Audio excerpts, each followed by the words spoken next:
1. L'actualité, Vincent Jeanbrun, cette LFI qui veut désarmer les policiers municipaux.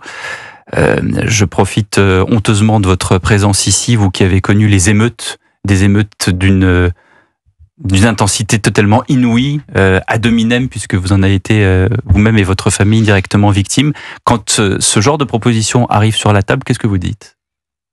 Je dis merci.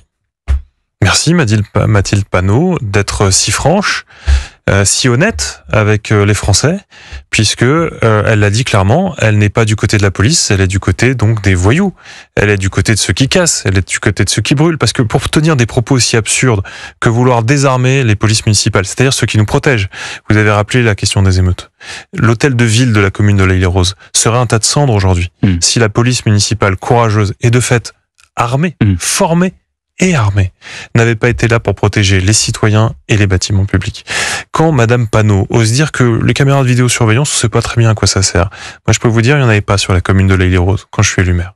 On en installe, et pas énormément, on en installe une dizaine à des lieux stratégiques. L'année suivante, chiffre officiel de la police nationale, pas les miens, moins 30% sur les cambriolages, instantanément. Baisse des vols de voitures, etc. Et évidemment, et sans parler des élucidations d'un certain nombre de crimes, on avait eu un gang terrible qui frappait sur ma commune et les communes voisines, où ils venaient, pendant que les personnes âgées étaient chez elles, avec un marteau brise-vitre, comme on trouve dans les bus, briser les vitres des vérandas, scotcher les personnes, les torturer, jusqu'à ce qu'ils aient les codes de carte bleue pour aller vider les comptes en banque. Sans les caméras de vidéoprotection, on ne trouvait pas ces auteurs. Et on ne les mettait pas hors d'état de nuire. Donc Madame Panot a cette franchise de dire quelle est la philosophie anti-police de la LFI. De toute façon, vous savez, j'ai battu Madame Rachel Keke qui disait la police tue nos enfants. Monsieur Mélenchon parle de racisme systémique de la police. Donc évidemment, mais est-ce que ça me meurt de moi ? Vous le sentez, évidemment. C'est une honte. Vous avez des policiers municipaux qui risquent leur vie. Vous lui en avez parlé à Mathilde Panot, parce qu'aujourd'hui c'était une ambiance évidemment particulière avec quand on a appris cette mort soudaine d'Olivier Marleix. Mais est-ce que vous êtes déplacé, vous êtes allé la voir en disant mais c'est totalement délirant ce que vous proposez ? Non, je dois vous avouer que là je l'ai pas croisé, mais quand même je l'aurais croisé, je pense pas que j'aurais entamé le débat, parce que vous le voyez, au final il n'y a aucun débat sur ces sujets-là. Et vous savez, quand on parle à des gens qui, Manuel Bompard en tête, ont une détestation finalement de ce qu'est la grande République française qui nous rassemble, c'est compliqué ensuite, parce qu'on est quasiment sur un débat de religion, c'est plus un débat rationnel d'arguments politiques. Quand on explique que la police, dans son grand ensemble, serait raciste et serait là pour tuer nos enfants, comment voulez-vous qu'il y ait un débat ? Comment voulez-vous qu'il y ait un débat ? Donc c'est dramatique. Et au fond, ce qu'elle propose là, c'est tout l'inverse de ce que je propose. Vous savez, j'ai fait un certain nombre de propositions à l'occasion des 2 ans des émeutes, où justement, moi, j'invite à ce qu'on ait un renforcement des pouvoirs de police municipale, ce que défend d'ailleurs le ministre de l'Intérieur et François-Noël Buffet, qui est à ses côtés. Moi, je vais même plus loin qu'elle, puisque elle dit je veux pas de caméras, moi je dis je veux des caméras, et je veux même des drones qui soient des outils modernes pour la police municipale et nationale. Donc il y a 2 visions du monde totalement séparées. Et bien ça tombe bien, ça permet aux électeurs de dire clairement les choses. Vincent Jeanbrun, député LR du Val-de-Marne, est avec nous. Question de Victor Hérault pour vous. C'est peut-être moins une question c'est une question. J'ai l'impression que les meilleurs contradicteurs de Mathilde Panot sont en l'occurrence les maires, puisqu'il y en a, les quelques maires de la France insoumise qui tiennent quelques villes et qui font l'exact inverse de ce qu'a préconisé ou de ce qu'a ordonné Mathilde Panot aujourd'hui. Je prends l'exemple de Fâche-Tuménil, donc Patrick Proisy, qui était à la tête de Fâche-Tuménil, commune de 18 000 habitants, qui depuis 2020 a doublé le nombre de policiers municipaux et qui a rénové et étendu le système de surveillance par caméra.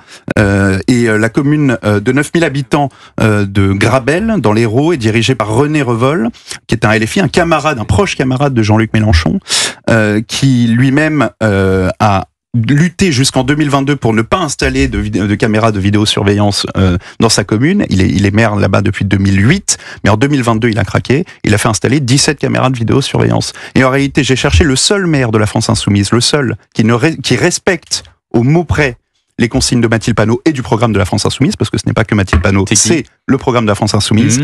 C'est le maire, comment s'appelle-t-il, pardonnez-moi, Michel Salah, de Saint-Félix-de-Palière, et je vous le donne dans le mille, son village compte 200 habitants. Donc on comprend mieux qu'il n'y ait pas besoin de caméras de vidéosurveillance et d'agents municipaux. Il peut y avoir du homejacking dans 200 habitants. Mais, alors ma question à Vincent Jeanbrun serait, y a-t-il là une fracture entre la tête de la France Insoumise qui ne connaît pas la réalité du terrain et les maires de la France Insoumise qui, ne sont pas là parce qu'ils ont envie de contredire Mathilde Panot, mais parce que face aux réalités du terrain, ils sont obligés de mettre en place les mesures qu'elle déteste. J'ai quelques doutes quand on connaît à quel point il y a une doctrine chez la LFI, le grand gourou Mélenchon parle, tout le monde applique la doctrine.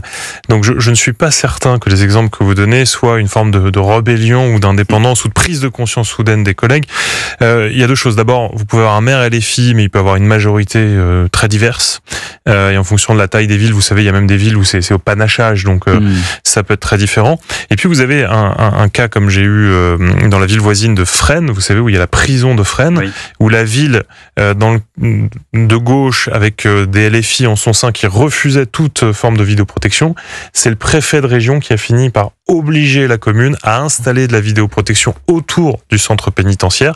D'ailleurs, il y a des caméras uniquement à cet endroit-là, et le reste de la ville, les habitants peuvent souffrir. Donc peut-être même, ce serait à creuser que ces collègues-là. Mais encore une fois, on a affaire à un ensauvagement de la société. Il y a de plus en plus de violence, de plus en plus d'actes de barbarie, parce qu'il n'y a pas d'autre mot. Il faut absolument qu'on soit en capacité de réagir. Donc, une police d'ultra proximité, bien formée, bien équipée, des polices municipales, et des outils modernes comme la vidéoprotection, et pourquoi pas les drones, c'est ce que je demande. Aux réflexions. Oui, non, mais c'est un peu sous la forme d'une question. C'est un peu une question poil à gratter. Dieu sait que je ne suis pas un fervent supporter de la France Insoumise, et encore moins un soutien de Mathilde Panot. Ça se saurait. Ça fait trop dans une journée. En revanche, il y a un truc qui me fait tiquer dans ce que vous évoquez sur les drones. Très franchement, ce n'est que mon avis, peut-être le partagerez-vous pas.